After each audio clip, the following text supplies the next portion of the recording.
ఒక డిస్ప్యూటెడ్ ల్యాండ్లో 500 సంవత్సరాల పాటు పోరాటం చేసి 70 సంవత్సరాలు అంటే 7 దశాబ్దాలుగా న్యాయ పోరాటం చేసి అత్యున్నతమైనటువంటి న్యాయస్థానమైన సుప్రీంకోర్టు ద్వారా 1045 పేజీల జడ్జిమెంట్తో అంటే తీర్పుతో ఈ ప్రాంతం 2.77 ఎకరాల భూమి డిస్ప్యూటెడ్ భూమి ఏదైతే ఉందో అది శ్రీరాముడికి చెందిందే అని ఒక నిజ నిర్ధారణ జరిగి సాక్ష్యాధారాలతో ఒక జడ్జిమెంట్ తీర్పు వచ్చినాక అటువంటి డిస్ప్యూటెడ్ ల్యాండ్లోని ఈరోజు మహోన్నతమైనటువంటి ఆచార్యులు కానివ్వండి, గొప్ప గొప్ప పొలిటికల్ లీడర్స్ కానివ్వండి, అందరూ కలిసి గొప్పగా ఒక రామ నిర్మాణాన్ని, ఆలయ నిర్మాణాన్ని చేయడము, విగ్రహ ప్రతిష్ట మీరు అన్నట్టుగా జనవరి 22వ తారీఖున చేయడం అన్నది ఒక గొప్ప విషయం, గర్వించదగ్గమైనటువంటి విషయం. అంటే నాకు తెలియక అడుగుతున్నాను, అసలు డిస్ప్యూట్ ల్యాండ్ ఎందుకైంది అది?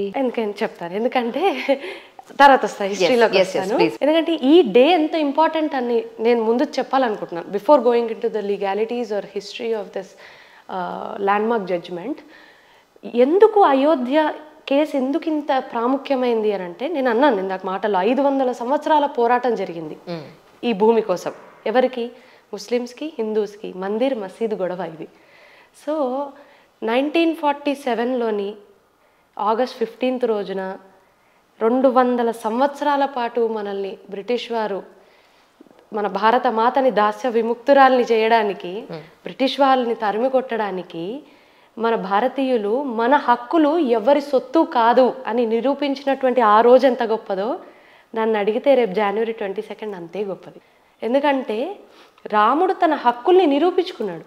రాముడు తన హక్కుల్ని, తన యొక్క ఉనికిని చాటుకున్నటువంటి వర్డిక్ట్ ఇది. అటువంటి గొప్ప ఇది. ఎందుకంటే ఈ సూట్లోని ఏదైతే ఈ కేసులో ఉందో యూజువలీ మనం ఏమి చేస్తాము, పలానా వ్యక్తి రిప్రజెంటేటివ్ ఆఫ్ రామ్ అన్నట్టుగా కేసు వేస్తారు. అలా చాలా సూట్లు పడ్డాయి. ఓకే. కానీ ఈ కేసు ఎంత డిఫరెంట్ కేసు అంటే, రాముడు 5 ఏళ్ల బాలుడిగా రామ్ లల్లా విరాజమాన్ అనే ఒక నెక్స్ట్ ఫ్రెండ్ ద్వారా తనంతట తానే కేసు వేసిన కేసు ఇది. Oh my god. అసలు కోర్టులో చాలా ప్రస్తావన జరిగింది. అసలు ఒక డీటీని అంటే ఒక విగ్రహాన్ని కానివ్వండి, ఒక ఐడల్ని కానివ్వండి, ఒక జ్యూరిస్టిక్ పర్సనాలిటీగా డిక్లేర్ చేయొచ్చా, అలా చూడొచ్చా అని ఎంతో లా ఇన్వాల్వ్ అయింది ఈ కేసులో. అంత గొప్ప, అంత different case, it's a whole different case together. మన దేశంలోని మనం అబ్జర్వ్ చేస్తే ఎంతోమంది పరదేశస్యులు, పాశ్చాత్య దేశాల వాళ్ళు దండయాత్రలు చేశారు. ఇట్ ఈస్ హిస్టరీ, నేను చెప్పేది కాదు. అవును, ఇట్ ఈస్ హిస్టరీ.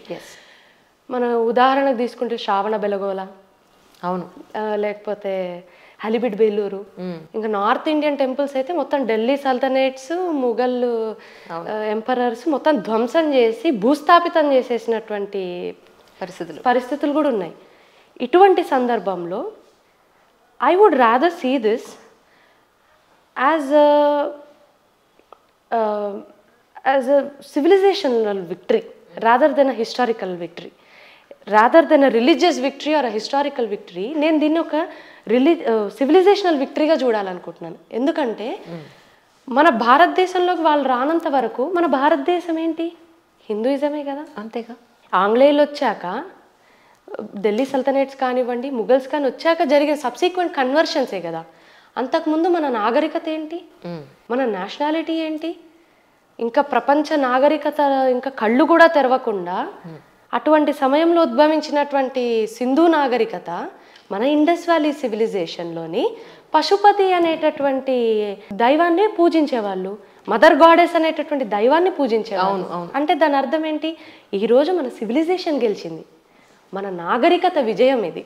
సో అటువంటి క్రూషియల్ కేసు ఇందులో మందిర్, మసీద్, ఇస్లాం, హిందూయిజం, ట్రావెలాగ్స్, మళ్ళీ పుస్తకాలు, గ్రంథాలు, ఆర్కియాలజిస్టులు, ఎపిగ్రఫిస్టులు, స్టాటిగ్రఫిస్టులు, కార్బన్ డేటా, ఇట్లా ఎన్నో విషయాలన్నీ కూడా ఇందులో ఇన్వాల్వ్ అయ్యి ఉన్నాయి. అంటే నా డౌట్ ఏంటంటే, ఇప్పుడు మీరు అన్నారు 7 దశాబ్దాలుగా జరుగుతుంది ఫైట్ అని. అంటే మీరు యాజ్ అన్ అడ్వకేట్ మీరు దాని మీద చాలా రీసెర్చ్ చేశారు కాబట్టి, అండ్ మోర్ ఓవర్ అమ్మ, నాన్నగారు మీరంతా కూడా ఇదే ప్రొఫెషన్లో ఉన్నారు. పొద్దున లేస్తే చాలా రీసెర్చ్ జరుగుతుంది మీ మధ్య. సో అందుకని అడుగుతున్నాను, అంటే అప్పుడు ఎలా స్టార్ట్ అయింది, అసలు ఏం జరిగింది అంటే ఏం చెప్తారు ఒకసారి? పర్ఫెక్ట్. అయితే మా అమ్మ మీరు అన్నట్టుగా అమ్మ నాన్న ఈ జడ్జిమెంట్ రాగానే మేము కూర్చున్నాం. ఓకే. కూర్చొని ఏంటి 1045 పేజీల జడ్జిమెంట్ వచ్చింది, ఏమొచ్చింది అబ్బా అని చూసాం. మా అమ్మ ఒక మాట అన్నారు, రాముడు గొప్ప కక్షిదారుడే అన్నాడు అని అన్నారు మా అమ్మ. ఎందుకంటే రాముడే కేసు వేసుకున్నాడు కదా. అదే అసలు ఏం జరిగింది అంటున్నా, అందుకే నాకు అక్కడి నుంచి చెప్పమంటున్నా. అసలు కేసు ఎవరు వేశారు? చెప్తాను. రాముడు ఎందుకు గొప్ప కక్షిదారుడు అంటే లాలో ఒక విషయం ఉంది. ఏంటి మామూలు అందరూ అంటుంటారు, మీరు కూడా ఫస్ట్ ఇంటర్వ్యూలో అన్నారు, న్యాయము ధర్మము నిజంగా ఉన్నాయా, న్యాయం నిజంగా ఉందా అని. నాకు మీరు అనగానే గుర్తొచ్చింది, న్యాయము ధర్మము ఉంటాయి, లా ఇస్ ప్రిసైజ్. నేను ఆ రోజు కూడా చెప్పా, దాన్ని పాటిస్తున్నామా లేదా అనేదే ఇష్యూ ఇక్కడ. న్యాయంలోని ఇప్పుడు మీరు చూడండి, ఒక ఉదాహరణకు చెప్తాను. నేను ఒక ప్రాంతంలోని నివసిస్తున్నా, ఆ ప్రాంతం కాకుండా ఇంకొక ఇల్లు కొనుక్కొని అక్కడికి వెళ్ళాను అనుకోండి. మీరు వచ్చారు, ఉదాహరణకి అంజలి గారు వచ్చి ఆ ప్రాంతాన్ని, నా పొజిషన్ని మీరు ఆక్రమణ చేసుకున్నారు అనుకుందాం. నా పొజిషన్లో మీరు ఇల్లీగల్గా ఉంటున్నారు. ఇప్పుడు ఏంటి, నేను కోర్టులో కేసు వేసుకుంటాను. 20 సంవత్సరాలు, 30 సంవత్సరాలు, 40 సంవత్సరాలు, ఎన్ని సంవత్సరాలు నవ్వండి, 40 సంవత్సరాల తర్వాత సాక్ష్యాధారాలు చూసి నిజ నిర్ధారణ జరిగాక ఓకే ఈ ప్రాంతం ఏదైతే ఉందో అది మువ్వదే, నాదే అని కోర్టు ఒక ఆర్డర్ ఇస్తుంది. దాన్ని డిక్రీ అని కానీ ఆర్డర్ అని కానీ అంటాం. డిక్రీ కానీ ఆర్డర్ కానీ పొందితే సరిపోదు, అక్కడితో న్యాయం జరిగినట్టు కాదు. ఆ డిక్రీ కానీ ఆర్డర్ కానీ అమలు పరిచినప్పుడు న్యాయం జరిగినట్టు. అంటే ఎగ్జిక్యూట్ అవ్వాలి ఆ డిక్రీ కానీ ఆర్డర్ కానీ. అది ఎలా ఎగ్జిక్యూట్ అవుతుంది? చాలా మందికి ఈ విషయం తెలియదు. ఎగ్జిక్యూషన్ పెటిషన్ ద్వారా ఎగ్జిక్యూషన్ జరుగుతుంది. అప్పుడు ఏంటంటే ఈ ప్రాంతం ఏదైతే ఉందో ఇది మువ్వది కదా, అంజలి గారు మీరు ఇక్కడ నుంచి కదలాలి, ఈ పొజిషన్ ఏదైతే ఉందో అది మువ్వది అని డిక్లేర్ చేసినప్పుడు మళ్ళీ నన్ను ఆ ప్రాంతంలో నుంచినప్పుడే నాకు న్యాయం జరిగినట్టు. అంతవరకు అది న్యాయం జరిగినట్టు కాదు. ఈరోజు అదే జరుగుతుంది. Very simple. రాముడు నాది అని కేసు వేసుకున్నాడు. అది ఎవరు వేస్తారు యాక్చువల్లీ? అది ఇందాక మీరు అది నెక్స్ట్ ఫ్రెండ్ ద్వారా వేశారు, సూట్ వేశారు అన్నట్టు, 5th సూట్ అది. ఆ సూట్లోనే ఏంటంటే డిక్లరేషన్ ఆఫ్ టైటిల్ సూట్ అని, ఈ ప్రాంతం నాదే అని రాముడే నెక్స్ట్ ఫ్రెండ్ ద్వారా, అంటే పరాశరన్ గారు ఎవరైతే అడ్వకేట్ ఉన్నారో వారి ద్వారా కేసు వేయించుకున్నారు అన్నట్టు. ఓకే. అలా తీసుకొచ్చారు ఈ కేసుని. ఎంత మేధాశక్తి చూడండి. ఎన్నో సూట్లు వేశారు, ఇది రాముడిదే అని కొంతమంది, వాళ్ళు వీళ్ళు విశ్వ హిందూ పరిషత్ వారు కానివ్వండి, మొహంత్ రఘుబీర్ దాస్ అనేటటువంటి వ్యక్తి, సున్నీ వక్ఫ్ బోర్డు వచ్చి ఇది మాదే అని వాళ్ళు చెప్పడము, ఎన్నో సూట్లు జరిగాయి. తర్వాత నిర్మోహి అకారా అనేటటువంటి సాధువులు ఈ ప్రాంతాన్ని మేమే కాపాడుతున్నాము, ఇది మాకే చెందుతుంది అని కొంతమంది, ఇంతమంది వేశాక 5వ సూటు రాముడంతట రాముడే వచ్చి వేసుకున్నాడు 5 ఏళ్ల బాలుడిగా. ఎందుకంటే జన్మస్థానం కదా, జన్మభూమి కదా రాముడిది. అందుకని 5 ఏళ్ల బాలుడుగా తనే నెక్స్ట్ ఫ్రెండ్ ద్వారా వేసుకున్నాక అప్పుడు రామ్లల్లా విరాజమాన్ గెలిచాడు ఈ కేసుని. ఎంత గొప్ప విషయం అసలు. నాకు చెప్తుంటేనే రోమాలు నిక్కబొడుచుకుంటున్నాయి. చదువుతుంటే అసలు ఆ కేసుని ఎంత బ్యూటిఫుల్గా డెవలప్ చేశారంటే, నన్ను అడిగితే every law student, every advocate, every person who is connected with law తప్పకుండా జడ్జ్మెంట్ని చదవాలండి. ఎందుకంటే బుక్స్ గురించి వాటి గురించే కాదు, చాలా లా ఇన్వాల్వ్ అయింది ఇందులో, చాలా చాలా లాస్. ఇప్పుడు మీకు worship of places of worship act ఉంది ఇందులోని, టైటిల్ సూట్ గురించి ఉంది చాలా క్లియర్గా, ఆర్కియాలజికల్ డిపార్ట్మెంట్ గురించి ఉంది, చాలా చాలా ఎక్స్ట్రీమ్ వెల్త్ ఆఫ్ నాలెడ్జ్ అంతా ఇందులో ఉంది. అయితే మీరు అడిగారు ఒక ప్రశ్న, ఏంటి ఎలా స్టార్ట్ అయింది అసలు ఇదంతా అని. అయితే 500 సంవత్సరాల పాటు పోరాటం చేశారన్నా నేను. అంటే ఇప్పుడు 1857 మీకు తెలుసు సిపాయి మ్యూటినీ, సిపాయి తిరుగుబాటు జరిగిందా? అడ్వకేట్లు కాబట్టి మీకు బాగా తెలుసు. అంత వెనక్కి అంత డెప్త్కి మేము చదవం కదా, అది పైపైన అలా టచ్ చేస్తాం. యా ప్లీజ్ చల్. సిపాయి తిరుగుబాటు ఐడియా అది అందరికీ యూజువల్గా అవగాహన ఉండే ఉంటుంది. సిపాయి తిరుగుబాటు జరిగిన 1 సంవత్సరం తర్వాత 1858లోని మొదట ఈ కేసు గురించి గొడవ అన్నది స్టార్ట్ అయిందండి. ఎప్పుడు 1858 నుంచి 1947 వరకు సిరీస్ ఆఫ్ కేసెస్ పడుతూనే ఉన్నాయి ఈ కేసు ఈ ప్రాంతం గురించి. ఎప్పుడైతే 1947లోని భారతదేశం స్వతంత్రురాలైందో అక్కడి నుంచి 1950 నుంచి మళ్ళీ 70 సంవత్సరాల పాటు న్యాయ పోరాటం జరిగింది. సో ఈ ఇంటర్గ్నమ్ పీరియడ్ ఏదైతే ఉందో ఈ 1858 నుంచి 1947 వరకు, అప్పుడంతా మనం బ్రిటిష్ జ్యుడిషియల్ అపరేటస్లో ఉన్నాం, అంటే బ్రిటిష్ అథారిటీలో ఉన్నాం మనం. కానీ సిరీస్ ఆఫ్ కేసెస్ పడుతున్నాయి. ఫస్ట్ కేసు ఎలా పడిందంటే ఎంత ఆశ్చర్యంగా ఉంటుందంటే ఇది వినడానికి, ఈ 300 సంవత్సరాల్లో ముస్లిం తరఫున వాదించినటువంటి వాళ్ళకి అంటే ఈ కేసు ఒక్క ఎవిడెన్స్ లేదండి 300 సంవత్సరాల పాటు.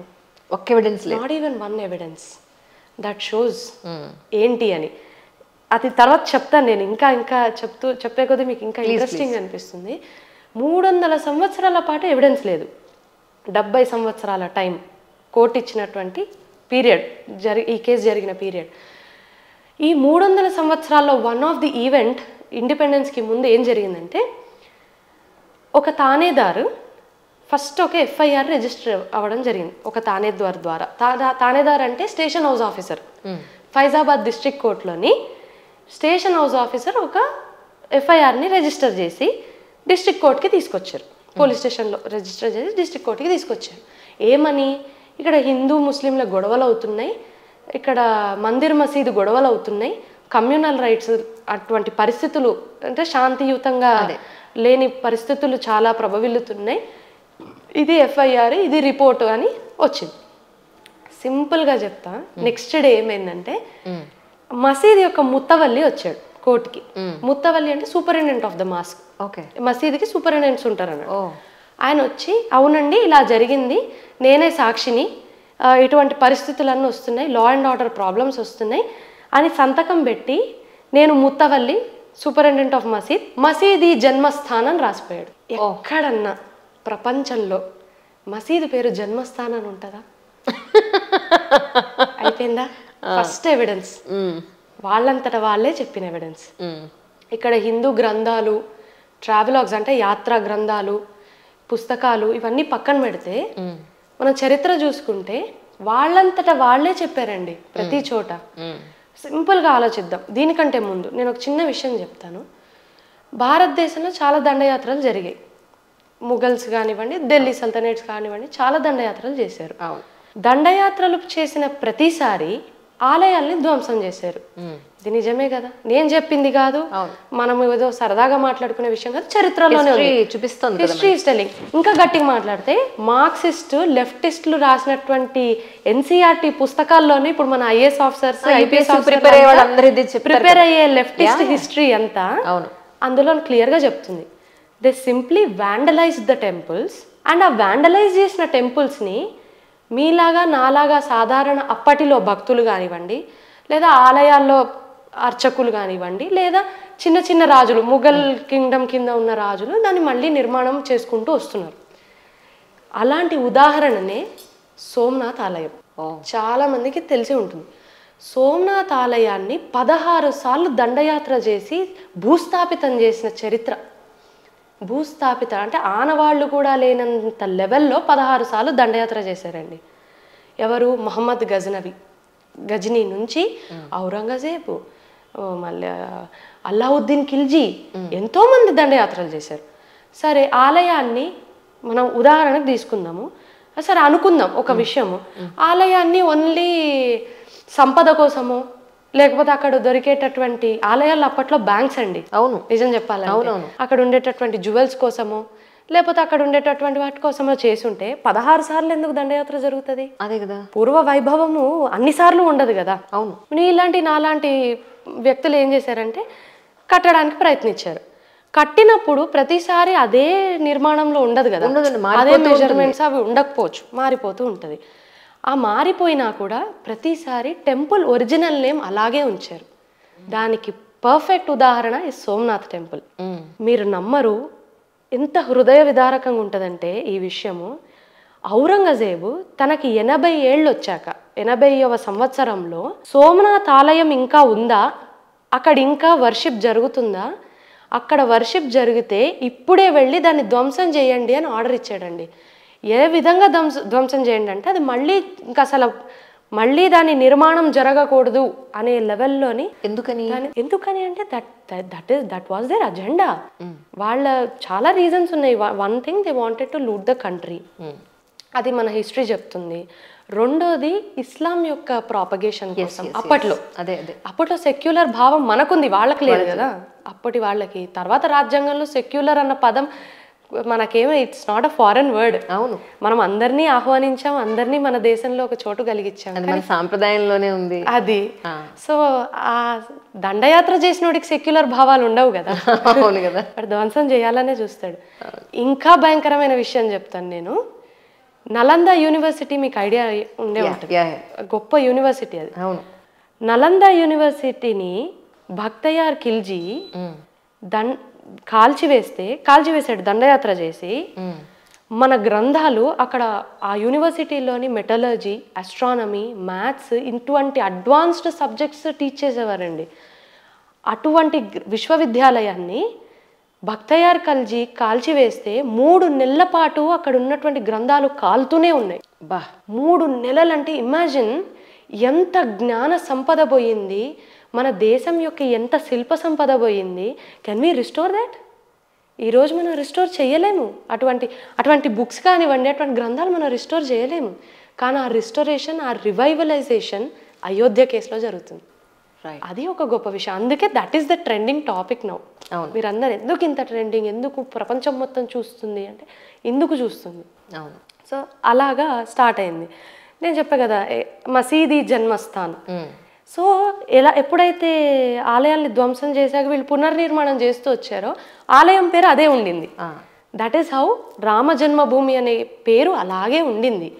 ఈ సోమనాథ్ లాగానే, సోమనాథే కాదు మీరు చూసుకుంటే దిస్ రెప్లికా ధ్వంసమైన ప్రతి టెంపుల్ దగ్గర ఇదే ప్యాటర్న్ కనిపిస్తుంది మనకి. పేర్లు అవే ఉంటాయి, టెంపుల్ అదే ఉంటుంది. సో అలా జరిగింది అన్నట్టు. ఆ తర్వాత ఐనీ అక్బరీ అనేటటువంటి పుస్తకంలోని, గ్రంథంలోని అక్బర్ యొక్క పీరియడ్లోని around 16th or 17th century maybe, I'm not accurate about the chronological dates. ఆ ప్రాంతంలోని, ఆ టైంలోని ఐనీ అక్బరీ అనేటటువంటి పుస్తకంలో చాలా క్లియర్గా అక్బర్ ఏమని రాశాడంటే, అక్బర్ హనుమాన్ టీలా అనేటటువంటి ప్రాంతంలోని ఈ అయోధ్యలో హనుమాన్ టీలాలోని 6 బీగాస్ ఆఫ్ ల్యాండ్ హనుమాన్ టీలాకి ఇచ్చాడండి. ఇచ్చి పర్షియన్లో రాశాడు అక్బర్ ఏమని, ఈ హనుమాన్ టీలాకి నేను 6 బీగాస్ ఆఫ్ ల్యాండ్ ఇస్తున్నాను, నెక్స్ట్ సబ్సిక్వెంట్ రూలర్ అంటే నెక్స్ట్ ముఘల్ రాజు ఎవరైతే ఉంటారో 100 సంవత్సరాల తర్వాత మళ్ళీ దీన్ని రెన్యూ చేయాలి అని రాసి, దీనిని వాళ్ళ స్క్రైబ్ ఉంటారు కదా, యూజువల్లీ లిఖించేవారు ఉంటారు కదా ఈ ఆర్డర్స్ని, వాళ్ళు ఉర్దూలోని లిఖించారు అన్నట్టు. ఏమని ట్రాన్స్లేట్ చేస్తే అందులో ఏముందంటే, అక్బర్ అనేటటువంటి ఎంపరర్ 6 బీగాస్ ఆఫ్ ల్యాండ్ రామ్టీలాకి ఇచ్చాడు, నెక్స్ట్ సబ్సీక్వెంట్ రూలర్ ఎవరైతే వస్తారో వారు దీన్ని రెన్యూ చేయాలి, ఇది నేను అక్బర్ అయినటువంటి నేను రామ జన్మభూమి నుండి రాస్తున్నాను అని రాశాడండి. అయిపోయింది, సెకండ్ అయిపోయింది. ఇంకేంటి, ఇంకొక ఎవిడెన్స్ దొరికిపోయింది. ఇట్లా 300 సంవత్సరాలు వాళ్ళకి ఒక్క ఎవిడెన్స్ కూడా లేదు. ఇంకా అన్నిటికంటే పెద్ద గివ్ అవే చెప్తాను నేను, సున్నీ వక్ఫ్ బోర్డ్ అసలు లేదండి. వక్ఫ్ బోర్డే లేదు 300 సంవత్సరాలు. మరి ఎక్కడి నుంచి ఎంత బిల్ క్రియేట్ చేసింది?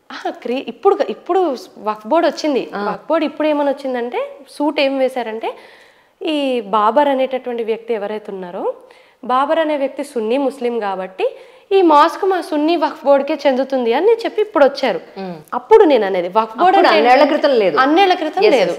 వక్ఫ్ బోర్డ్ అంటే ఏంటంటే మెయింటెనెన్స్ కానివ్వండి, ఈ వీటన్నిటి గురించి చూసుకునేది ఏదైతే ఉంటుందో ముస్లిం వారి యొక్క బోర్డు, దాన్ని వక్ఫ్ బోర్డ్ అంటాం అన్నాడు.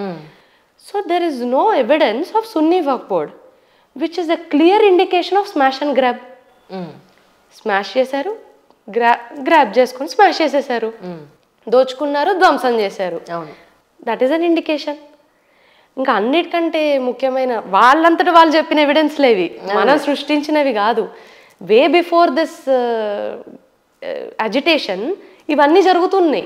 ఇవన్నీ మనకి చరిత్రలోని వాళ్ళంతటి వాళ్ళే లిఖించుకున్నారు.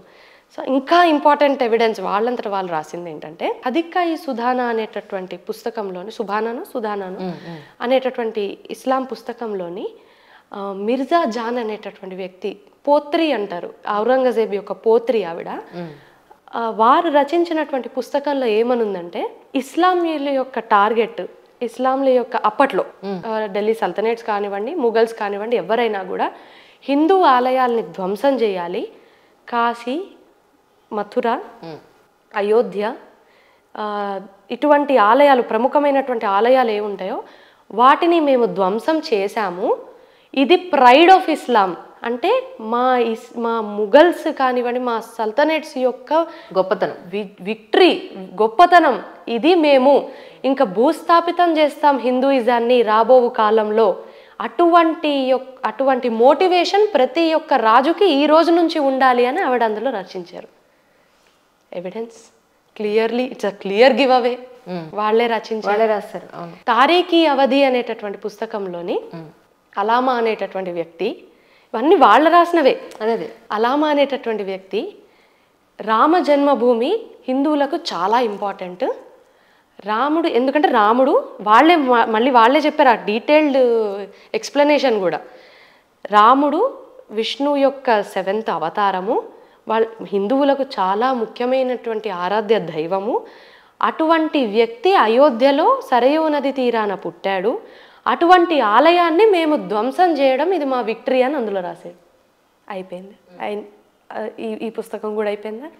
సో ఫసానా ఈ ఇబ్రత్ అనేటటువంటి పుస్తకము ఉర్దూ నావలిస్ట్ రచించారండి. అలీ బేగ్ అనేటటువంటి వ్యక్తి రచించారు. ఆయన ఏమని రచించారంటే, అయోధ్యతో పాటు, అయోధ్య బాబర్ ధ్వంసం చేసేసాడు, అక్కడ మాస్క్ కట్టేసాడు, అయిపోయింది. అయోధ్యతో పాటు, రామ మందిరంతో పాటు సీతాకి రసోయ్ అంటే సీత యొక్క కిచెన్ అండి. సీత యొక్క కిచెన్ ఉండేది అక్కడే ప్లేస్. హనుమాన్ ఘరి అనేటటువంటివి, ఇవన్నీ కూడా ఔరంగజేబ్ ధ్వంసం చేసి బాబర్ యొక్క కళని సంపూర్ణంగా నెరవేర్చాడు అని ఈ పుస్తకంలో రాశారు. This also one of the proof that this is biggest proof, biggest give away. ఇన్ని ఇది నేను చెప్పిన కొన్ని ఇలాంటివన్నీ కూడా ఇది 1045 పేజీల జడ్జిమెంట్ లో ఉన్నాయి. పగడ్బందీగా రాసిచ్చారండి ఆ జడ్జిమెంట్. ఇప్పుడు చాలా మంది అంటారు, ఫస్ట్ మీరే అంటారు నన్ను అడిగితే, న్యాయ వ్యవస్థ అన్ని ప్రూఫ్లు ఉన్నాక ఎందుకు ఇన్ని సంవత్సరాలు, ఇంత డిలే ఎందుకు? మన ఫస్ట్ ఇంటర్వ్యూ మొత్తం అదే జరిగింది. అవును. మీరే ఆలోచించండి. డిస్ట్రిక్ట్ కోర్టు తర్వాత హైకోర్టు తర్వాత అత్యున్నతమైనటువంటి న్యాయస్థానం సుప్రీంకోర్టు, ఇంకా మించిపోతే సుప్రీంకోర్టు కూడా కాదు అంటే ఇంటర్నేషనల్ కోర్ట్ ఆఫ్ జస్టిస్కి వెళ్ళాలి కదా, అది హైయెస్ట్. ఇంకా దాన్ని మించింది లేదు, ఇంకా కోర్ట్ ఆఫ్ గాడే, ఇంకా పైకి వెళ్ళక దేవుడితోనే అక్కడ చూడమే. అలాంటిది సుప్రీంకోర్టు ఇంత పగడ్బందీగా ఇన్ని సాక్ష్యాధారాలతో జడ్జిమెంట్ ఇచ్చాక ఎవరన్నా అసలు దీనికి ఎదురెళ్ళగలరా? అందుకు పట్టింది 70 సంవత్సరాలు. అవునా కదా? ఇప్పుడు all of a sudden case పడంగానే అవును ఒక ఎవిడెన్స్ దొరికింది, ఇది రాముడిదే, ఇచ్చేయండి అంటే అప్పుడు దేశ పరిస్థితులు ఎలా ఉంటాయి చెప్పండి మీరు? ఇప్పుడు ఎవరన్నా మాట్లాడగలరా? సరే, ఇప్పుడు చరిత్రలో వీళ్ళు వచ్చారు, ఇంత ధ్వంసం చేశారు, అప్పుడు ఇలా జరిగింది అలా జరిగిందని రాశారు, మనకు ప్రూఫ్ ఉంది. కానీ నిజానికి రామ జన్మభూమిలో ఈ స్థలం రాముడిదే అనడానికి నిజంగా మీకు అక్కడ ప్రత్యక్షంగా కనిపించినవి ఏంటి అంటే ఏం చెప్తారు? పర్ఫెక్ట్, మంచి ప్రశ్న. ఎందుకంటే ఇది ఇస్లాంలు వాళ్ళ గొప్పతనం చాటి చెప్పుకోవడానికి రాసినటువంటి విషయాలు అదే అంటున్నాను. అలాగే కోర్టు ఒక క్వశ్చన్ వేసింది సేమ్ ఇలాగే. మరి నిజంగానే వాళ్ళు గ్రంథాలు చెప్పడం కాదు, ఆర్కియాలజికల్ డిపార్ట్మెంట్ని సర్వే చేయమనండి, అంటే తవ్వకాలు చేయమనండి, పురావస్తు తవ్వకాలు చేస్తే అక్కడ ఏమన్నా దొరుకుతుండొచ్చు అని ఒక ఆర్డర్ని పాస్ చేయడం జరిగింది అన్నట్టు. పాస్ చేయడం జరిగినప్పుడు ఫస్ట్ ఎక్స్కవేషన్ జరిగిందండి.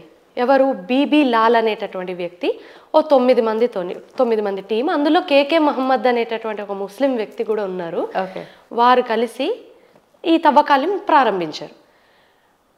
మొదటి తవ్వకాల్లోని మసీదు నుంచి జస్ట్ 2 మీటర్స్ డిస్టెన్స్లోని వెస్ట్ నుండి సౌత్ వరకు ట్రెంచెస్లోని దాదాపుగా 12 స్తంభాలు దొరికాయి.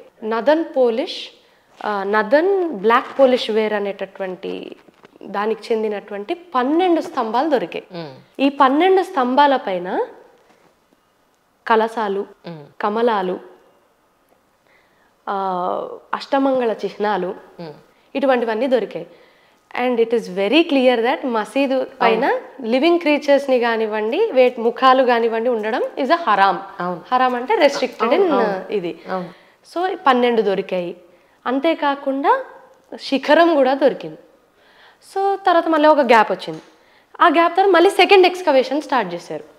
ఈసారి హరి మంజీ అనేటటువంటి వారు ఇంకొక వ్యక్తి కలిసి వారి టీంతోని ఎక్స్కవేషన్ చేస్తే ఇంకా భూమి లోపలికి వెళ్తే ఇంకా షాకింగ్గా 50 స్తంభాలు బయటపడ్డాయండి. ఈసారి 50 స్తంభాలు 263కు పైగా దేవీ దేవతల విగ్రహాలు, తెర్రకోట విగ్రహాలు, యక్షులు యక్షిణీల ముఖాలు, అన్నిటికంటే ముఖ్యంగా నగరా స్టైల్ ఆఫ్ ఆర్కిటెక్చర్ చూస్తే ఇప్పుడు మన Dravidian style of architecture, Kalinga style of architecture, Nagara style of architecture అని ఉంటాయి టెంపుల్ యొక్క కన్స్ట్రక్షన్ విధానం.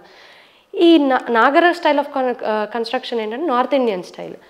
ఆ స్టైల్ ఏంటంటే కలసం కింద అమల్కా అనేటటువంటి ఒక పీఠం లాంటిది ఒకటి పెడతారండి. రైట్. యూజువలీ మసీద్ అయితే కలసం ఉంటుంది కానీ డోమ్ ఉంటుంది, ఒక పీఠం లాంటి స్ట్రక్చర్ కనిపించదు. అవునవును. ఇక్కడ దొరికింది 50 స్తంభాలతో పాటు. అంతేకాకుండా మనం ఒక హిందువులు ఎవరైనా కూడా ఒక ఆలయాన్ని నిర్మిస్తే అక్కడ విగ్రహారాధన చేస్తున్నప్పుడు మూల విరాట్కి ధూపదీప నైవేద్యాలతో పాటు అభిషేకం కూడా చేస్తారు కదా. అభిషేకం చేసేటటువంటి జలము ఒక ప్రణాళిక, ఒక ద్వారానే బయటికి వెళ్ళాలి. మనం అబ్జర్వ్ చేస్తే ఆలయాల్లోని మీరు ఎప్పుడన్నా అబ్జర్వ్ చేసే ఉండొచ్చు, ఆ అభిషేక జలము ఒక ముఖం ద్వారా వస్తుంది. అవును, సెపరేట్ ఫేస్ ఉంటుంది, బయటకు వెళ్తూ గర్భగృహం బయట ఈధర్ ఒక సింహం కానివ్వండి, ఒక మకరం కానివ్వండి, అలా ఇక్కడ ఒక మకరం దొరికిందండి. ఆ గృహం నుండి ఆ ప్రణాళిక ద్వారా ఒక మకరం దొరికింది. It is a clear cut indication. ఇంకా కిందకి వెళ్తే అన్నిటికంటే ముఖ్యంగా ఇవి శిఖరం దొరికిందండి. శిఖరము మన తీర్థం వేసేటటువంటి కుండలు, ఇవన్నీ వాళ్ళు కార్బన్ డేటింగ్కి పంపిస్తే ఇవి ఎన్నో సెంచరీస్ పురాతనమైనవి, ఎన్నో శతాబ్దాల పురాతనమైనవని నిర్ధారణ ఆర్కియాలజికల్ సర్వే ఆఫ్ ఇండియా ఇచ్చింది. ఏ గవర్నమెంటో ఏ రిలీజియస్ కమ్యూనిటీనో ఇవ్వలేదు. ఆర్కియాలజికల్ సర్వే ద్వారా గవర్నమెంట్ ఆర్కియాలజికల్ సర్వే నిర్ధారణ చేసింది. So that is crucial evidence. Archaeological survey of India ఇచ్చినటువంటి ఎవిడెన్స్. మీరు అన్నారు ఏం దొరికాయి, వాస్తవంగా కళ్ళకు కనిపించేవి ఏం దొరికాయి, పుస్తకాలు కాకుండా. కరెక్ట్, ఇవన్నీ దొరికాయి అన్నట్టు. కానీ ఇవన్నీ అంటే వాళ్ళు వీడియో తీయడం లేకపోతే కోర్టు పరిధిలో ఉండడం ఇప్పుడు ఎక్కడున్నాయో తీశారో అవన్నీ కొన్ని మ్యూజిక్. ఓ మై గాడ్, ఎక్కడున్నాయో అనగానే నాకు ఒక విషయం గుర్తొచ్చింది. అన్నిటికంటే extremely crucial evidence, very very crucial, అసలు మొత్తం కేసుని మొత్తం తిప్పినటువంటి ఎవిడెన్స్ విష్ణుహరి శిలాఫలకం అండి. ఈ విష్ణుహరి శిలాఫలకం ఎక్స్కవేషన్ లో దొరకలేదు, అంటే పురావస్తు తవ్వకాల్లో దొరకలేదు. బాబ్రీ మసీద్ ఆ మసీద్ యొక్క స్ట్రక్చర్ పైన అది అంటించుండింది ఈ శిలాఫలకం. ఏమనంటే ఈ ఆలయాన్ని చాలాసార్లు రిస్టోరేషన్ జరుగుతూనే ఉంది, దీనిపైన దాడులు జరుగుతూనే ఉన్నాయి. విష్ణుహరి అనేటటువంటి రాజునైన నేను ఈ ఆలయాన్ని నిర్మించి రామ జన్మభూమి అయినటువంటి ఈ ప్రాంతంలో దశకంఠుణ్ణి వధించినటువంటి ఒక యుగ పురుషుడికి ఈ ఆలయాన్ని నేను మళ్ళీ రిస్టోర్ చేసి ఇచ్చాను అని రాశాడండి. ఆ 5 feet 2 inches ఇన్స్క్రిప్షన్ లో విష్ణుహరి శిలాఫలకం. సినిమా తీయచ్చేమో, అంత బాగుంది. ఎక్సలెంట్ మూవీ తీయచ్చండి కదా, ఎంత గొప్ప విషయం కదా. అది సడన్ గా ఆల్ ఆఫ్ సడన్ ఊడిపడింది. చాలా మంది లెఫ్ట్ హిస్టోరియన్స్ మార్క్సిస్ట్ అన్నారు ఇది మీరు ప్లాంట్ చేశారు, ఆల్ ఆఫ్ సడన్ తీసుకొచ్చి అక్కడ పెట్టారు, అదేం జోబ్ లో తీసుకొచ్చి పెట్టలేం కదా. ఎలా అవుతుంది అలాగా, అంత పాత 5 inches 2 feet అంటే ఇంత చాలా పెద్ద శిలాఫలకం కదా. 20 లైన్లతో అప్పటికప్పుడు రాసి తీసుకురాలేం కదా. అప్పుడు one of the Irfan Habib Irfan అనేటటువంటి వ్యక్తి అనుకుంటా, ఐఎమ్ నాట్ షూర్. ఆ వ్యక్తి ఇది మ్యూజియంలో ఉండింది, ఇక్కడికి ఎలా వచ్చింది అని అన్నారు. సరే అని అందరు కలిసి అప్పుడు ఇమ్మీడియట్గా మీడియా ముందే ఫోన్ చేశారు, మ్యూజియంలో ఉందా అంటే లేదండి అని అన్నారు. అసలు అలాంటి తవ్వకం అలాంటిది ఏది దొరకలేదు అని. అది ఇక్కడ దొరికింది. మీరు అన్నారు కదా ఎక్కడున్నాయి ఇవన్నీ అని, ఇవన్నీ రికార్డ్ అయ్యాయి. ఆ రికార్డ్ అయినవన్నీ మొత్తం సబ్మిషన్ జరిగింది. కొన్ని వాటిని మాత్రం తీసుకెళ్ళి మ్యూజియంలో పెట్టారు. ఎందుకంటే ఇది మన నాగరికతకి చిహ్నం. రాముడు అంటే మన ఆరాధ్య దైవం కదా. రామరాజ్యం రావాలి, రాముడు లాంటి రాజు రావాలని ఈనాటికి మనం కోరుకుంటూనే ఉంటాం. ప్రతి ప్రజాస్వామ్య నాయకుడు వచ్చి రామరాజ్యాన్ని తీసుకొస్తాను అని అంటాడు. మరి అంత గొప్ప చరిత్ర ఉన్నటువంటి విషయాలన్నిటినీ తప్పకుండా భద్రపరుస్తారు. ట్రూ. నేను మీకు ఒక వీడియో చేశాను, మీకు గుర్తుందా లేదా? ఆ వీడియోలో నా పుట్ ద ఎవిడెన్సెస్ ఆల్సో. అసలు మన గ్రంథాల్లో రామ జన్మభూమి గురించి ఎక్కడైనా ఉందా మీ ఉద్దేశం? చాలా పర్ఫెక్ట్గా, చాలా పగడ్బందీగా చాలా చోట్ల ప్రస్తావన జరిగింది. మన గ్రంథాల కంటే ముందు మనము అసలు ఆ నిష్పక్షపాతమైనటువంటి ఎవిడెన్సెస్ కూడా తీసుకోవాలి. ముస్లిం వారి తరఫు నుంచి కాదు, హిందూ వాళ్ళ తరఫు నుంచి కాదు, అసలు ఇంగ్లీష్ వారు కూడా అయోధ్యలో రాముడు జన్మించినాడని వాళ్ళంతట వాళ్ళు కూడా చెప్పినటువంటి ఎవిడెన్సెస్ ఉన్నాయి. మనకు ఉదాహరణకు తీసుకుంటే జోసెఫ్ టైఫన్ హెల్లర్ అనేటటువంటి ఒక యాత్రికుడు యాత్రా గ్రంథాన్ని రాశాడు. ఏమని? ఇండి అనేటటువంటి యాత్రా గ్రంథాన్ని రాశాడు. జూయిష్లను రాశాడు ఆయన. తర్వాత అనువాదం జరిగింది. ఏమని?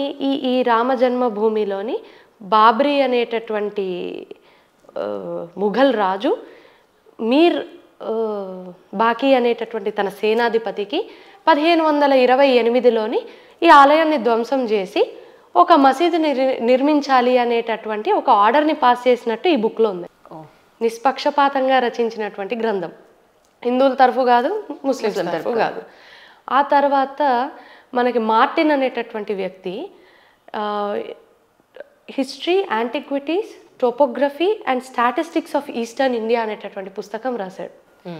ఆ పుస్తకంలో కూడా చాలా క్లియర్గా సీతాకి రసోయ్, హనుమాన్ ఘరి ఇటువంటి పదాలతో పాటు స్వర్గధామ్ అని చాలా బోల్డ్ లెటర్స్లో మెన్షన్ చేశాడు. స్వర్గధామ్, రామ జన్మభూమి స్వర్గధామ్. దాని యొక్క విశిష్టత నేను హిందూ గ్రంథాలు వచ్చినప్పుడు చెప్తాను, మీరు గుర్తుపెట్టుకోండి. స్వర్గధామ్ అంటే స్వర్గానికి ఇది ద్వారము, ఇది ఒక వే టు మోక్ష అని అలా రచించాడు. విలియం ఫించ్ అనేటటువంటి వ్యక్తి ఎర్లీ ట్రావెల్స్ ఆఫ్ ఇండియా అనేటటువంటి తన యాత్రా గ్రంథంలోని ఒక ఇంగ్లీష్ వ్యక్తి రచించారు. అలాగా చాలామంది యాత్రికులు వాళ్ళ యాత్రా గ్రంథాల్లోని వాళ్ళు యాత్ర చేస్తున్నప్పుడల్లా ప్రతిసారి నోట్ చేస్తూనే ఉన్నారు వారి అకౌంట్స్లోని. మరి మన గ్రంథాలకు వస్తే హిందూ పరమైనటువంటి గ్రంథాల్లో ఎక్కడన్నా ఉందా అన్నటువంటి ప్రస్తావన కోర్టులో జరిగింది. అప్పుడు రామభద్రాచార్య అనేటటువంటి ఒక ఆచార్యులు, జగద్గురు రామభద్రాచార్య స్వామి అనేటటువంటి వ్యక్తి, వారి కళ్ళు కనపడు, ఆయన హాజరయ్యారండి కోర్టులో. ఆయన హాజరయ్యి అసలు ఇచ్చినటువంటి ఎవిడెన్సెస్కి ఈ ఆర్కియాలజికల్ ఎవిడెన్సెస్ కానివ్వండి, ఇవి తర్వాత వచ్చినటువంటి మత గ్రంథాలతో ఇంకా అసలు కంప్లీట్గా డిక్లేర్ అయిపోయింది, కంప్లీట్గా ఎస్టాబ్లిష్ అయిపోయింది that Rama was born in Ayodhya and this land belongs to Rama himself అని. అందులో ముఖ్యంగా ఆయన శ్రీమద్ స్కాంద పురాణాన్ని మెన్షన్ చేశారు. దాదాపుగా మనకి ఈ జడ్జిమెంట్లో 1045 పేజెస్లోని 60 నుంచి 70 చోట్ల స్కాంద పురాణం మెన్షన్ మనకి చాలా క్లియర్గా కనిపిస్తుందండి. అందులో మొదటిది చాలా ఇంపార్టెంట్, లొకేషన్ ఆఫ్ రామ జన్మభూమి. రాముడు ఎక్కడ జన్మించాడు అని చాలా క్లియర్గా స్కాంద పురాణంలో అయోధ్య మహత్యంలో 10వ సర్గంలో ఉంది. అది ఆయన చెప్పారు, ఆ కళ్ళు లేని ఆయన. ఏమనంటే, తస్మాత్ స్థానత ఏషానే రామ జన్మ ప్రవర్తతే, జన్మస్థానమిదం ప్రోక్తం మోక్షాది ఫలసాధనం, విఘ్నేశ్వరా పూర్వభాగే వశిష్ఠాత్ ఉత్తరే తత, లోమసా పశ్చిమే భాగే జన్మస్థానం తతస్మృతం అని ఉందండి. గుర్తుపెట్టుకోవడం అంత గ్రేట్ అసలు నిజంగా స్కాంద పురాణంలో. అంటే ఏంటంటే సరయూ నది తీరాన ఎక్కడైతే విఘ్నేశ్వరుడు, వశిష్ఠుడు, లోమస మహర్షి కొలువై ఉన్నారో అక్కడ ఈస్ట్ వైపున రాముడు జన్మించినాడు అని చాలా క్లియర్గా స్కాంద పురాణంలో అయోధ్య మహత్యంలో ఉంది. అయిపోయింది. స్కాంద పురాణం ఎప్పుడు రచింపబడింది? ఎన్నో లక్షల సంవత్సరాల క్రితం, మేబీ 5th century BC కంటే ముందే వేదవ్యాస మహర్షి కదా మనకి స్కాంద పురాణం రాసిచ్చింది. ఎక్కడ 5th century BC, ఎక్కడ 1528? అవును, అయిపోయింది. ఎక్కడ 2024? ఎప్పుడు మాట్లాడుకుంటున్నావు, ఎప్పటి విషయం ఎప్పుడు మాట్లాడుతున్నావు. ఎంత గొప్ప విషయం అండి. అద్భుతం, అద్భుతం నిజంగా. ఇంకా చెప్పాలంటే అందులో ఇంకా డీటెయిల్డ్గా పోతే స్కాంద పురాణంలోని తమసా నది, సరయూ నది మధ్యలో మత్స్యాకృతిలో ఉన్నటువంటి ప్రాంతమే అయోధ్య, అక్కడే రాముడు జన్మించాడని కూడా ఉంది. అంటే అట్లాంటి శ్లోకాలు చాలా ఉన్నాయి. గరుడ పురాణం చాలా ఫేమస్, అపరిచితుడు. గరుడ పురాణంలోని చాలా క్లియర్గా అయోధ్య, మథుర, మాయా, కాశీ, కంచి, అవంతిక, పూరి, ద్వారకాదిశ్చైవ సప్తైత మోక్షదాయక అని రాసింది. గరుడ పురాణ written by Vedavyasa Maharshi way before 5th century BC, అంటే ఎన్నో లక్షల సంవత్సరాల క్రితం. ఏమని రాశాడంటే, ఈ 7 సప్త పుణ్యక్షేత్రాలు చాలా ముఖ్యమైనవి హిందువులకి. ఈ 7 మోక్షానికి దారి, స్వర్గానికి ద్వారాలు అని రాశారు. అందులో మొదటిది అయోధ్య. అదే కదా మన జోసెఫ్ టైఫన్ హెల్లర్ రచించారు. ప్రూఫ్ కదా, ఎవిడెన్స్ ఇస్ వెరీ క్లియర్ కదా, ఇట్ ఈస్ ప్రూవ్డ్. అవును. అప్పుడు దాన్ని అంటే ప్రజల్లోనే అది ఉంది. ఆ ఆలయాన్ని ఎన్నిసార్లు రివైవ్ చేస్తూ వచ్చినా ఇది రామజన్మభూమి అనే దాని యొక్క ఉనికి పోలేదు. ఈ రామజన్మభూమిలో రాముడి యొక్క జన్మ నిర్ధారణ చాలా క్లియర్గా మనకి ఎస్టాబ్లిష్ అవుతూనే ఉంది. మనకి ఇంకా చాలా రీసెంట్గా, ఇప్పుడు సరే ఇవి చాలా లక్షల సంవత్సరాలు అనుకుందాం, చాలా రీసెంట్గా నమ్మాళ్వార్ వారు తిరువాయమొళి అనేటటువంటి ఒక గ్రంథాన్ని రచించారు. నమ్మాళ్వార్ వారు తెలుసు కదా మీకు. ఇప్పుడు మన రామానుజాచార్యుల వారు ఎట్లయితే ఒక ఆళ్వారో, తిరుప్పవై తిరుప్పావై అనేది గోదావరి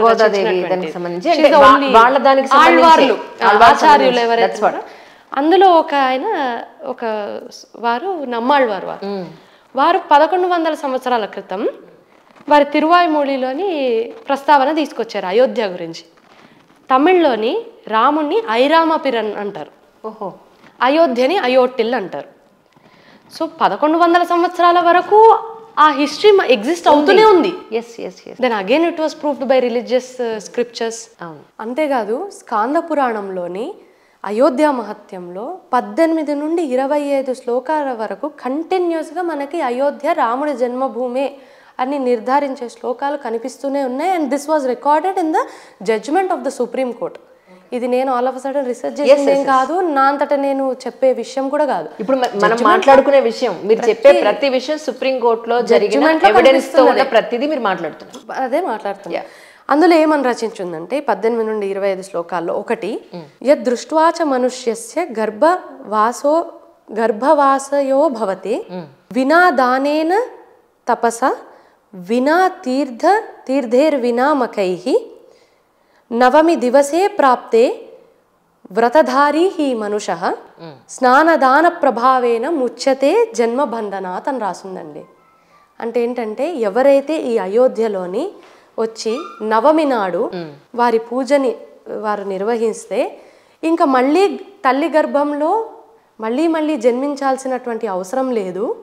ఇక్కడ ఎప్పుడైతే నవమి నాడు స్నానం ఆచరించి దానం కాని చేస్తే ఇంకా వారికి జన్మం ఇంకా జన్మం అన్నది ఉండదు అని స్కాంద పురాణంలో మెన్షన్ చేయడం జరిగింది. That is how important this place was for Hindus. అంత ఫెయిత్ అండ్ అంత బిలీఫ్ ఉన్నటువంటి టెంపుల్. ఇంకా సింపుల్ మాటల్లో చెప్పాలంటే ముస్లిమ్స్కి మక్కా మసీద్ ఎలాగో, క్రిస్టియన్స్కి జెరూసలేం ఎలాగో, హిందువులకు అయోధ్య అటువంటిది. అటువంటి విషయం కూడా మనకి స్కాంద పురాణంలో కనిపించింది. ఇంకా మాట్లాడితే తులసీదాసు వారు రామచరిత మానస్ రచించారు. ఎప్పుడు? Is an I witness. ఇంకా ఈ కేసులోనైతే ఈజ్ అన్ ఐ విట్నెస్. ఆయన ఆల్మోస్ట్ ఈ బాబ్రీ మసీద్ నిర్మాణం 1528లో జరిగింది కదా, 30 ఏళ్ళలో 40 ఏళ్ళలో 1558 ప్రాంతంలోని ఆయన ఒక శ్లోకాన్ని రచించారండి. ఏమనంటే, రామజనం మందిర్ మహి తూరి మసీద్ బనాయ్ జబహి బహు హిందూ హతే తులసి కీనీ హాయ్ దిలియో మీర్ బాకీ అవధ్ మందిర్ రామ సమాజ్ తులసి రోవత్ హృదయాతీత్ త్రాహి త్రాహి రఘురాజ్ అని రాశాడండి. నాకు ఇది చదివినప్పుడు కళ్ళల్లో నీళ్ళు తిరిగాయి. తులసీదాస్ వారు ఏమని రచించారంటే, ఇక్కడ రామ మందిరాన్ని ధ్వంసం చేసి మీరు బాకీ అనేటటువంటి వ్యక్తి మసీదుని నిర్మిస్తున్నాడు. ఎందరో హిందువులు ఇక్కడ ప్రాణత్యాగాలను చేస్తున్నారు. ఆ సన్నివేశాన్ని చూసినటువంటి తులసి అయిన నేను గుండెలు పగిలేలా రాముణ్ణి ఏడుస్తూ పిలుస్తున్నాను. త్రాహి త్రాహి రఘురాజ్ రోదతి హృదయాతీత్, హృదయము చీల్చి నేను ఏడుస్తున్నాను నా రాముడి జన్మస్థానాన్ని కాపాడుకోవడానికి అని రచించాడు. అద్భుతం. It is again very crucial evidence. I witness. అవును, ఇంకా డైరెక్ట్ ఐ విట్నెస్. ఆ మనుషులు లేరు కానీ వాళ్ళు రాసిన రాతలు ఇప్పటికీ అలా ఉండిపోయాయి. అవి ఎవిడెన్స్లు అయ్యాయి. కరెక్ట్. అది ఇంకా మన వాల్మీకి రామాయణం తీసుకుంటే, మన వాల్మీకి రామాయణంలో కూడా రాముడు ఎక్కడ సరయూ నది తీరాన జన్మించినట్టు, ధనరు చైత్ర శుద్ధ నవమి నాడు జన్మించినట్టు, రాముడు ఆబ్వియస్లీ ఇక్ష్వాకు కులానికి చెందినట్టు, దశరథ మహారాజు 63వ రాజు, అతని పుత్రుడైనటువంటి రాముడు 64వ రాజు. సూర్యవంశానికి చెందినట్టుగా అంత క్లియర్గా మనకి వాల్మీకి రామాయణం ఎన్నో లక్షల సంవత్సరాల క్రితమే చెప్పేసింది. ఇంకా బెటర్ వేలో చెప్పాలంటే కాళిదాస రఘువంశం, కాళిదాస రచించినటువంటి రఘువంశము యూజువలీ ఈ ఇక్ష్వాకుల యొక్క లీనియేజ్ కానివ్వండి, వారి యొక్క పాలిటిక్స్ కానివ్వండి, వారు చేసినటువంటి యాక్టివిటీస్ గురించి చాలా క్లియర్గా అందులోని రచించారు అన్నట్టు. అందులో కూడా మనకి ఎవిడెన్సెస్ కనిపిస్తున్నాయి కాళిదాస రఘువంశంలో కూడా. సో ఇన్ని ఎవిడెన్సెస్ మన హిందూయిజంలోని కనిపిస్తున్నాయి. కానీ ఇప్పుడు ఏదైతే విగ్రహ ప్రతిష్ట జనవరి 22 చేస్తున్నారో, అంటే ఆ విగ్రహం గురించిన వివరాలు ఏమన్నా తెలుసా మీకు? అవునా, దాని గురించి అన్నా. సో ఏంటంటే ఈ విగ్రహ ప్రతిష్ట నిర్మాణం జరుగుతుంది. It will take another couple of years నిర్మాణం పూర్తి అవ్వడానికి. కానీ ఈ విగ్రహం మాత్రం 22 నాడున ప్రతిష్ట జరుగుతుంది. ఈ ప్రతిష్ట ఏంటంటే ఇక్కడ రాముల వారు మనకి 5 ఏళ్ల బాలుడిగా దర్శనం ఇస్తారు అన్నట్టు. ఎందుకంటే రాముడు జన్మించినటువంటి ప్రాంతం కాబట్టి. రాముడు ఒక కమలం పైన కూర్చొని బాణాన్ని పట్టుకొని, విల్లుని బాణాన్ని పట్టుకొని చిన్న బాలుడి రూపంలో మనకి దర్శనం ఇచ్చేటటువంటి సన్నివేశం ఇక్కడ విశిష్టత అన్నట్టు. అంతేకాకుండా మనకి ఆలయము ఆల్మోస్ట్ 2.77 acres ఏదైతే ఉందో దాంట్లోని ఈ నాగర స్టైల్ ఆఫ్ కన్స్ట్రక్షన్లో జరుగుతుంది ఈ ఆలయం మొత్తం. సో అంత మన శిల్ప సంపద మొత్తం మనకు అక్కడ కనిపిస్తుంది. గరుత్మంతుడు, జటాయువు, ఆంజనేయుడు, సీతాదేవి వారు, లక్ష్మణులు, భరతులు, శత్రుఘ్నులు, వీరందరి ఇవి కూడా మనకి కనిపిస్తాయి. వాటి హైట్, వాటి మెజర్మెంట్స్ అంతా కూడా చాలా, I think it will be an other wonder of the world if I'm not wrong. ఎందుకంటే అంత గొప్ప ఇదిగా చెప్తున్నారు. మీరు ఇప్పుడు మందిరం గురించి అడిగారు కాబట్టి చాలా ఇంపార్టెంట్ విషయం ఏంటంటే ఇంకొక 1000 సంవత్సరాల తర్వాత అయినా, ఇంకో 1,00,000 సంవత్సరాల తర్వాత అయినా కూడా ఇది నిజంగానే రాముడి భూమా కాదా అనేటటువంటి ప్రస్తావన మళ్ళీ అప్పుడు జరిగితే అప్పుడు ప్రజలకి కూడా తెలుసుకోవడానికి ఒక ఎవిడెన్స్ ఇప్పుడే పెడుతున్నారండి. అమేజింగ్. ఎలా అంటే చాలా ఇంపార్టెంట్ కదా అది. చాలా ఇంపార్టెంట్. ఎందుకంటే పోయిన మనుషులందరూ కూడా ఎలా అయితే ఎవిడెన్సెస్ వదిలి భూమి మీద వెళ్ళిపోయారో అగైన్ మనం కూడా అది చేయాలి ఖచ్చితంగా. That is being done in this. ఎందుకంటే మళ్ళీ అది రిపీట్ అయ్యి అవ్వదు అని మనం చెప్పలేం కదా. అది ఎందుకంటే ఈ ఎవిడెన్సెస్ ఏవైతే మీరు అన్నారు కదా, ఇవన్నీ ఏం చేస్తారు మరి, ఇవన్నీ కొన్ని ఎవిడెన్సెస్ని మాత్రం తేదీలతో సహా 1000 అడుగుల లోతులో భూమిని తవ్వి అక్కడ ఒక టైం క్యాప్సూల్ని పెడుతున్నారు ఇప్పుడు. ఎక్సలెంట్. సో ఎన్ని సంవత్సరాలైనా కూడా మళ్ళీ ప్రస్తావన జరిగితే ఇది రామ్లల్లా విరాజమాందే అని ఆ క్యాప్సూల్ తీసినప్పుడు తెలిసిపోతుంది. అండ్ ఇంకా ఇంపార్టెంట్ విషయం ఏంటంటే ఇంకో 1000 సంవత్సరాలైనా చెక్కు చెదరకుండా నిర్మాణం చేస్తున్నారు ఈ ఆలయాన్ని. 10 మాగ్నిట్యూడ్లోని ఎర్త్క్వేక్ వచ్చినా కూడా ఆ టెంపుల్కి ఏం కాదు, అంత పగడ్బందీగా కడుతున్నారు. అన్నిటికంటే ముఖ్యంగా స్టీల్, ఐరన్ని వాడకుండా కేవలం రాతితోనే నిర్మాణం చేస్తున్నారు. అది చాలా గమనించదగ్గమైనటువంటి విషయం, అది చాలా విశేషమైనటువంటి విషయం. ఎందుకంటే యూజువలీ టెంపుల్ అనగానే ఇప్పుడు అత్యాధునిక కాలంలోని మనం గమనిస్తుంటాం స్టీల్, ఐరన్ ఇలాంటివన్నీ వాడుతూ ఉంటారు. అలాంటిది ఏది లేదు, ఓన్లీ స్టోన్తోనే చాలా చోట్ల నుంచి వచ్చినటువంటి రెడ్ స్టోన్తోని డిఫరెంట్ కైండ్ ఆఫ్ స్టోన్స్తోని నిర్మాణం చేస్తున్నారు. డోర్స్ యొక్క వీటిపైన నగిషీలు, మన ఏనుగులు, పువ్వులు, ఎందుకంటే we worship everything in this world. మనం చెట్టుని, పుట్టని, అన్నిటినీ మనము గౌరవిస్తాము, పూజిస్తాం. అవన్నీ కూడా ద్వారం పైన చేయడం, అది బంగారంతో చేయడము కొన్ని ద్వారాల్ని, అలాంటివన్నీ కూడా చేస్తున్నారు. అలాంటి విశిష్టతలు కొన్ని ఉన్నాయి ఆ ఆలయానికి. మెయిన్ ఏంటంటే చాలా మనం గుర్తుంచుకోవాల్సినటువంటిది, బాగా ఎక్కువ ఫోకస్ ఇవ్వాల్సిన టైం క్యాప్సూల్. అది చాలా గ్రేట్ ఐడియా, ఎవిడెన్సెస్ అన్ని భద్రపరచడం అన్నది. కరెక్ట్. ఇవన్నీ ఒకటైతే నేను మొన్న రీసెంట్గా యూట్యూబ్లో ఒక వీడియో చూసాను, రైల్వే స్టేషన్ ఇలా ఉంది, ఎయిర్పోర్ట్ ఇలా ఉంది అని. అబ్సల్యూట్లీ, అవును, చూసారా? అంతే కదా. ఇప్పుడు ఒక ప్రదేశంలోని ఏదన్నా భూమి అవుతుందంటే దాని చుట్టుపక్కల కూడా ఆబ్వియస్లీ డెవలప్మెంట్ జరుగుతుంది. ఇప్పుడు ఆ ఒక్క ఆలయం వల్ల ధూపదీప నైవేద్యాలు వాళ్ళు వస్తారు, హోటల్స్ బుకింగ్స్ అవుతాయి, ట్రైన్లు, ఎయిర్పోర్ట్లు, ట్రావెలింగ్స్ పెరుగుతాయి, కరెక్ట్, వంటలు వండే వాళ్ళు పెరుగుతారు,